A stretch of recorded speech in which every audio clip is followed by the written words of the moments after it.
Hello students, कैसे आप लोग सब बढ़िया होंगे, अच्छे होंगे। ओके।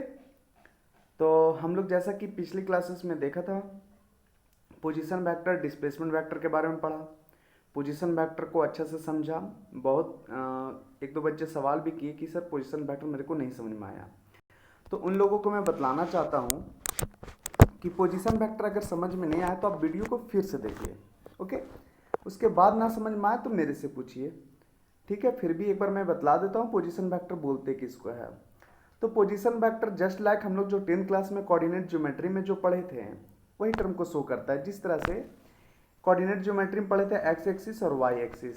ठीक है, ये एक्स एक्सिस और वाई एक्सिस हम बना दिए। यहाँ पर देख सकते हैं X axis Y axis. Okay. अब यहाँ पर कोई भी एक टर्म लीजिए, एक पोजीशन लीजिए ए। ठीक है, और ये ओरिजिन है। क्या है? Origin O. ओके।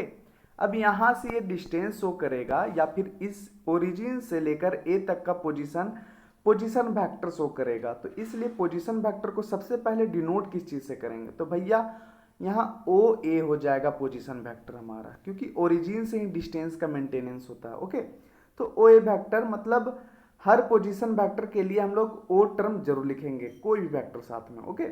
तो ओ ए वेक्टर हमारा पोजीशन वेक्टर हो जाएगा।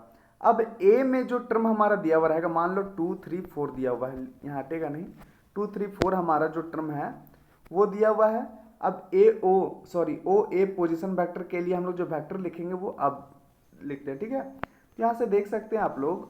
तो ओ ए बराबर यहाँ पर क्या हो जाएगा? 2i 2i vector plus 3j vector, arrow दो चाहे कैप दो, बात एक ही है, 4k वेक्टर। ओके। तो ये हो गया पोजीशन वेक्टर हमारा। अगर सिर्फ पोजीशन वेक्टर पूछे तो ये आंसर लिख देना है, बस इतना ही लिखना है। अब इसका मैग्नीट्यूड पूछ दे कि भैया पोजीशन वेक्टर का मैग्नीट्यूड निकालिए, तो पोजीशन वेक्टर का मैग्नीट्यूड हो जाएगा, मॉड का साइन दे देंगे। मैथ में इसको पढ़ेंगे मॉड और फिजिक्स में पढ़ेंगे मैग्नीट्यूड।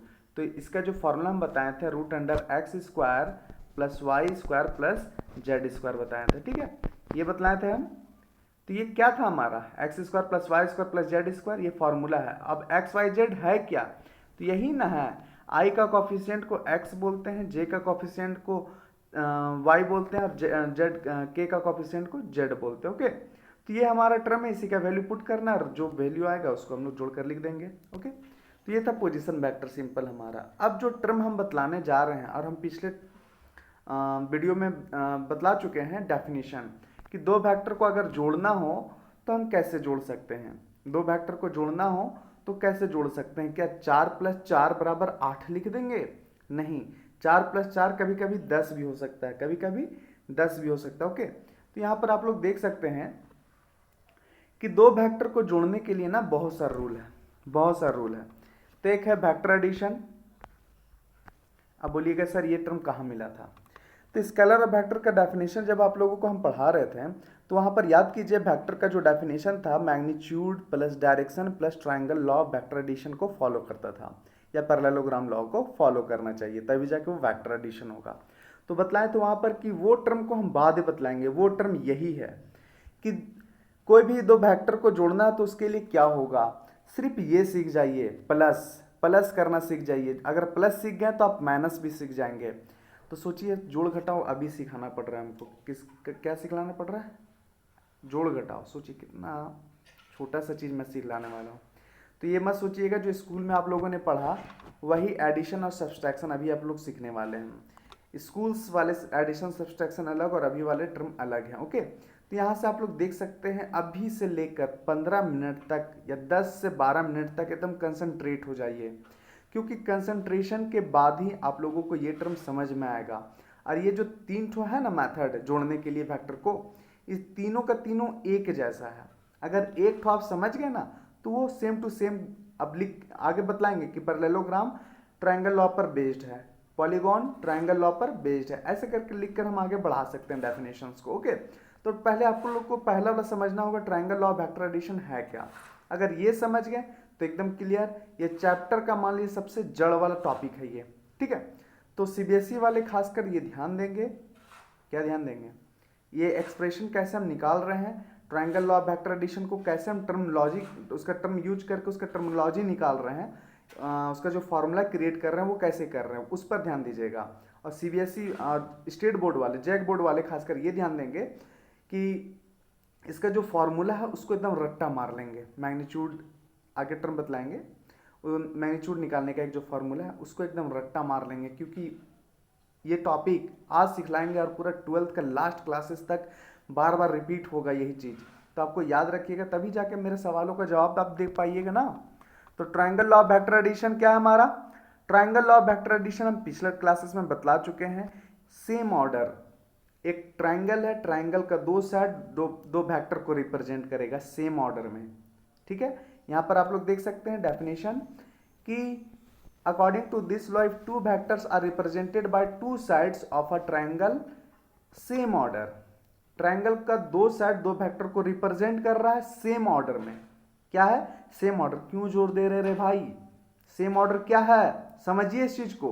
पिछले क्लासेस में बताया, यहां पर फिगर देखिए, फिगर के नीचे वाले पोजीशन में देखिए, यहां पर नीचे में लिखा हुआ सेम ऑर्डर, मतलब एक वेक्टर का हेड और एक वेक्टर का टेल जिस पोजीशन पे मिलेगा ना उसको बोलते हैं हम लोग सेम ऑर्डर। और एक वेक्टर का हेड और दूसरे वेक्टर का हेड जहां पर मिलता है ना उसको बोलते हैं अपोजिट ऑर्डर।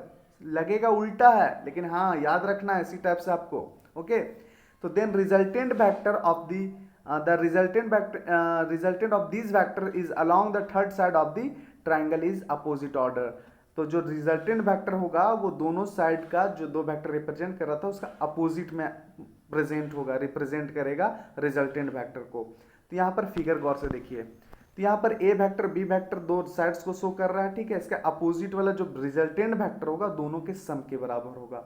तो एक डेफिनेशन यहाँ पर आप खुद से डाल सकते हैं, अगर दो वेक्टर दो साइड्स एक ट्रायंगल का दो साइड्स को रिप्रेजेंट कर रहा है तो जो तीसरा रिजल्टेंट वेक्टर होगा, नाम है केवल आर रिजल्टेंट वेक्टर। ओके, वो दोनों साइड का सम के बराबर होगा। तो ये खुद से डेफिनेशन आप बनाकर लिख सकते हैं। ठीक है, कि एक ट्रायंगल में दो साइड्स में दो वेक्टर रिप्रेजेंट कर रहा है तो उसका जो तीसरा साइड होगा वो रिजल्टेंट वेक्टर को शो करेगा। ठीक है, रिजल्टेंट दोनों का सम के बराबर होगा वो। ओके, तो यहाँ पर आप फिगर में देख सक रहे हैं R vector equal to A vector plus B vector किए हुए हैं। अब इसी का फॉर्मूला निकालना है आर वेक्टर का मैग्नीट्यूड। ठीक है, उसी को बोलेंगे रिजल्टेंट वेक्टर का मैग्नीट्यूड। क्या बोलेंगे? रिजल्टेंट वेक्टर का मैग्नीट्यूड। मजाक नहीं, गर्मी लगता बहुत है। चलिए, बहुत अच्छी बात है, बरसात हो या गर्मी हम लोग को तो पढ़ना पड़ेगा अच्छे से, ताकि हम लोग क्या कर सकें, अच्छे से सीख सकें, अच्छे से गेन कर सकें, अच्छे से क्वेश्चन डील कर सकें, आईआईटी मेडिकल वगैरह आसानी से हमारा क्लियर हो जाए। ओके, तो उसके लिए छोटे छोटे स्टेप में अगर हम लोग कदम बढ़ाएंगे तो देखिएगा एक समय ऐसा आएगा कि आप ऊंचाई को आसानी से छू लीजिएगा। तो यहाँ पर देख सकते हैं एक्सप्रेशन फॉर रिजल्टेंट वेक्टर। अब बोल सकते हैं रिजल्टेंट वेक्टर बोलते किसको है? तो रिजल्टेंट वेक्टर बोलते हैं आर वेक्टर को। ठीक है, तो एक्सप्रेशन हम लोग निकाल रहे हैं रिजल्टेंट वेक्टर का। तो ऊपर में जो फिगर है ना उसी को इज्जत से यहाँ नीचे बनाए हुए हैं, देख सक रहे हैं आप लोग। फिगर को जूम कर देते हैं थोड़ा सा, ये है फिगर हमारा। तो ये फिगर में देख सकते हैं ट्राइंगल लिए हुए ए बी सी, और ए बी का वेक्टर ए वेक्टर लिए हुए हैं, बी सी के लिए बी वेक्टर लिए हुए हैं, और ए सी यहाँ पर देख सकते हैं ए सी के लिए आर वेक्टर लिए हुए है ना। ए वेक्टर बी वेक्टर और ए सी के लिए आर वेक्टर, यही रिजल्टेंट वेक्टर आर वेक्टर। तो यहां पर आप लोग समझ सकते हैं हम लोग को रिजल्टेंट वेक्टर का वैल्यू फाइंड करना है। तो उसके लिए क्या करना होगा, तो गौर से समझिए इस चीज को। आप लोग 10th क्लास में पढ़ चुके हैं पाइथागोरस थ्योरम, 10th क्लास में पढ़ चुके हैं पाइथागोरस थ्योरम 6.8 था। उसमें क्या था? हाइपोटेन्यूज का स्क्वायर इक्वल टू बेस का स्क्वायर प्लस परपेंडिकुलर का स्क्वायर। सबको रट्टा होगा ये टॉपिक, सबको थ्योरम याद होगा, और वो शायद एग्जाम में आया था कि नहीं पता नहीं, वो तो आप लोग जानिएगा। ठीक है, तो वो कुछ टर्म यहाँ पर यूज होगा। साइन थीटा बराबर पी बाई एच और कॉस थीटा बराबर बी बाई एच, ये सब टर्म आप लोगों को याद होगा। तो उससे रिलेटेड अभी आगे यूज होगा, और यूज होगा तो आपको वो मदद करेगा।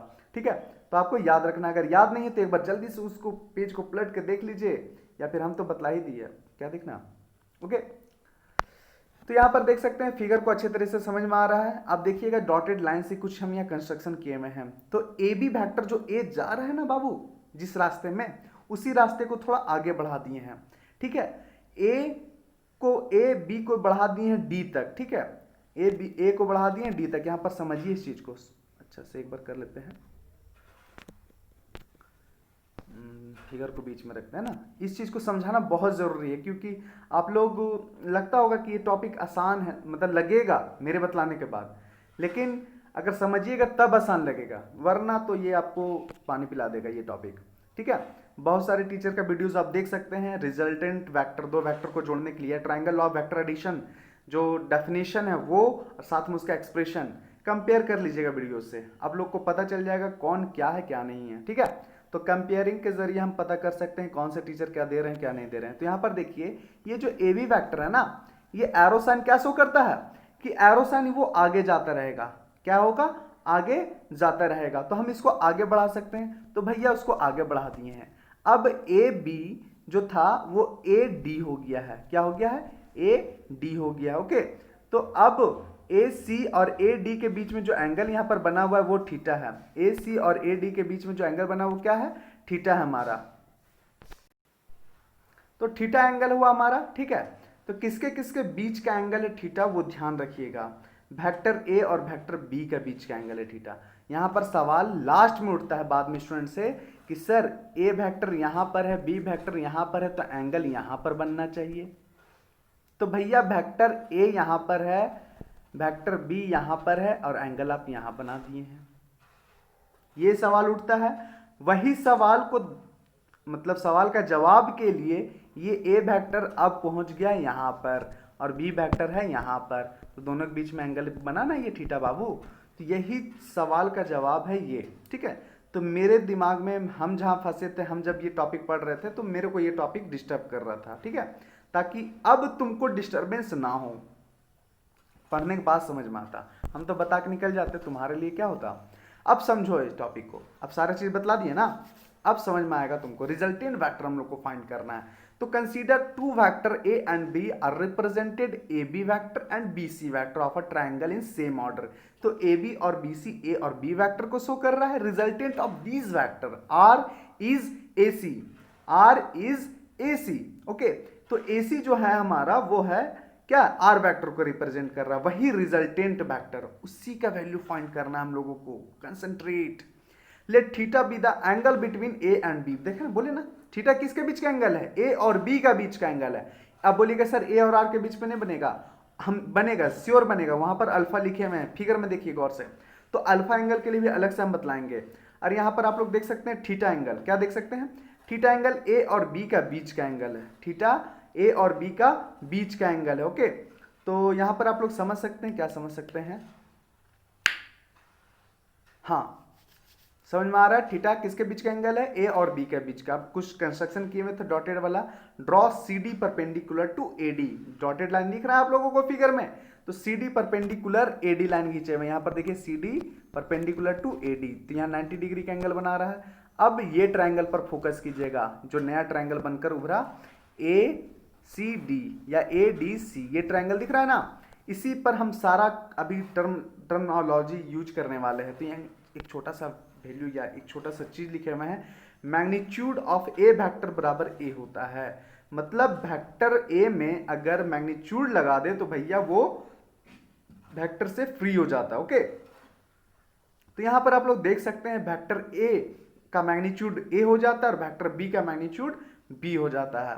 तो in right angle triangle CBD या सीडीबी जो भी बोलिए, वो ट्राइंगल हम लोग देख रहे हैं राइट एंगल ट्राइंगल, अब वही ट्राइंगल में हम लोग सारा चीज लेंगे। अब यहां पर आप लोग देख सकते हैं कॉस थीटा का फॉर्मूला क्या होता है, बी बाय एच, क्या होता है, बी बाय एच, ये क्या हो रहा है, क्या होता है, बी बाय एच। तो यहां पर भैया 90 डिग्री है, सॉरी देखिए फिगर गलत बना दिए, गौर से देखिएगा, C D B, C D B, तो सी ये है, डी ये है और बी ये, छोटा ट्राइंगल का बात हो रहा है। ओके, छोटा ट्राइंगल पर ही फोकस करना क्योंकि यहाँ पर थीटा एंगल यहाँ है। तो यहाँ पर आप लोग देख सकते हैं बी बाय एच होता है, तो बी हो जाएगा थीटा, अगर ये है हमारा, फिगर को थोड़ा बड़ा कर लेते। ओके, समझिएगा, कॉस थीटा साइन थीटा दोनों बतलाएंगे हम। अगर ये ट्राइंगल है बाबू, थीटा ये है, तो सामने वाला पी हो जाएगा, ये नीचे वाला बी हो जाएगा, ठीक है, ये एच हो जाएगा, तो B by H B D by C D हो जाएगा, B D by C D हो जाएगा ये वाला टर्म। ओके, तो यहाँ कॉस थीटा के लिए ये लिखेंगे और साइन थीटा के लिए B C sorry P by H होता है ना, सी डी बाय एच हमारा क्या हो जाएगा, बी सी हो जाएगा। यहाँ पर भी एच के लिए हम दूसरा चीज बता दिए थे क्या, हाँ बी तुम्हारा हो गया बी डी और एच हो गया तुम्हारा बी सी। कॉस थीटा वाला में देख लीजिएगा, कॉस थीटा में बी बाय एच होता है, साइन थीटा में पी बाय एच होता है। तो पी बाय एच और बी बाय एच करना है केवल।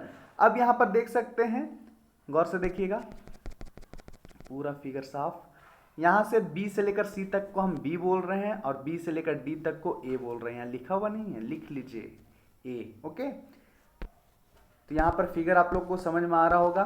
तो यहाँ cos थीटा के बदले cos थीटा बराबर BD बाय CD लिखे हुए, सॉरी CB। अब CB का डिस्टेंस वहाँ फिगर में देखिए B है और B को लिख के डिवाइड में हूँ, cos थीटा में जाकर गुना हो जाएगा तो BD बराबर मिलेगा B cos थीटा। क्यों निकाल रहे हैं रे ये BD और CD, फायदा उसका आगे देखिएगा कैसे निकाल रहे हैं, क्यों निकाल रहे हैं वो अभी पता चलेगा। क्योंकि पाइथागोरस थ्योरम हम लोग पढ़े हुए हैं। हम लोगों को क्या चाहिए, हाइपोटेनियस का स्क्वायर इक्वल टू बेस का स्क्वायर और परपेंडिकुलर का स्क्वायर। तो यहाँ ट्रायंगल जो क्रिएट हुआ हमारा बाबू, ट्रायंगल जो क्रिएट हुआ ये ट्रायंगल, तो ये ट्रायंगल में ये हो गया हमारा हाइपोटेनियस, ठीक है, ये हो गया हाइपोटेनियस, ये हो गया परपेंडिकुलर, ये हो गया बेस। तो भैया बेस में ये डिस्टेंस पता है A, लेकिन BD तो नहीं ना पता है। अब BD नहीं पता है और CD नहीं ना पता है, तो BD और CD पर फोकस करेंगे। तो भैया BD हम लोग यहाँ निकाल लिए पहला ब्रैकेट में जो बॉक्स बंद करके रखें। अब दूसरे वाले इक्वेशन में साइन थीटा बराबर P बाय एच किए हुए हैं और H का वैल्यू पुट किए हुए CB इक्वल टू B, और उसी B का वैल्यू को साइन थीटा के साथ मल्टीप्लाई कर दिया, CD निकल गया, BD CD निकल गया हमारा। अब हाइपोटेनियस सॉरी पाइथागोरस वाला फॉर्मूला लगा सकते हैं, right angle triangle ADC, direct Pythagoras लिखने की आवश्यकता नहीं है। AC square equal to CD square plus AD square. अब AD स्क्वायर पे गौर कीजिएगा, A से लेकर D तक का डिस्टेंस को हम लिख सकते हैं, ये डिस्टेंस को AB प्लस BD लिख सकते हैं। तो यहीं पर थोड़ा सा बदलाव है, CD को CD रहने दिए, AD को AB प्लस BD लिखे हुए हैं। भैया CD और BD को ऊपर देखो बॉक्स में जो बंद करके रखे हैं उसको खोल दिए, उसको यहाँ पर ला कर रख दिए हुए हैं। CD की जगह में B साइन थीटा का स्क्वायर कर दिए हैं, AB की जगह में A लिखे हुए हैं, ऊपर देख लीजिए फिगर में AB A है, BD हमारा B cos थीटा है, बॉक्स में बंद है, B cos theta whole square कर दिए। तो A plus B cos theta का होल स्क्वायर, तो A प्लस B का होल स्क्वायर में तोड़ देंगे, इसको तोड़कर इज्जत से नीचे रख दिए हैं। अब नीचे रखने के बाद यहाँ पर देखिए B square sine square theta और यहाँ पर A प्लस बी का होल स्क्वायर करेंगे तो A square plus B square plus 2AB हो जाएगा। तो B के जगह हम B cos थीटा भैया तो B cos थीटा लिखेंगे। तो यहाँ पर गौर से देखिएगा B square sine square theta B square cos square theta से बी स्क्वायर अगर कॉमन लेते हैं तो sine square plus cos square theta बराबर 1 होगा कि नहीं, एकदम होगा। तो ये हमारा टर्म क्या हो गया, A square plus B square sine square plus cos square theta का वैल्यू 1, और उसके बाद क्या बचेगा हमारा 2AB cos थीटा। तो यहाँ पर टर्म जो लास्टली बचा आर स्क्वायर इक्वल टू, अच्छा AC के बदले में नहीं बदलाते ना, AC इक्वल टू R है और R का स्क्वायर चलते जाएगा। तो हमारा R इक्वल टू जो टर्म मिलेगा लास्टली भैया वो क्या मिलेगा, root under A square plus B square plus 2AB cos theta. तो ये रिजल्टेंट फैक्टर का फॉर्मूला हो गया, मैग्नीट्यूड का फॉर्मूला। ओके, तो ये है R का वैल्यू, मतलब दो फैक्टर को जोड़ेंगे, मतलब R बराबर A प्लस B इस तरह से अगर रहे तो भैया ये फॉर्मूला लगाएंगे।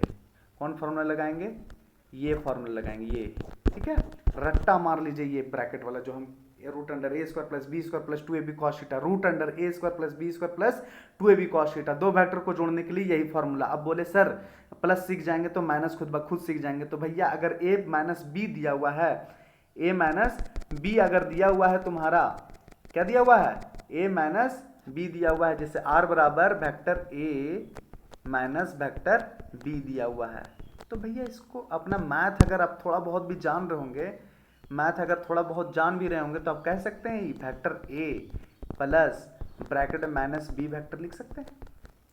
भैया अब हम लोग मैथ जानने लगे हैं, 10 क्लास पास आउट वाले स्टूडेंट टीचर बन जाते हैं, क्योंकि इंटर के बाद होता है DLED का कोर्स और DLED के बाद मैक्सिमम स्टूडेंट टीचर बन जाते हैं। ओके, तो यहाँ पर लिख सकते हैं vector A plus minus B vector. अब A की जगह में A पुट कीजिए, अब B की जगह में माइनस B पुट कीजिए, आपका रिजल्ट आपके हाथ में आ जाएगा। ओके, तो यहाँ पर आप लोग समझ सकते हैं R रिजल्टेंट वेक्टर ये हमारा निकल गया।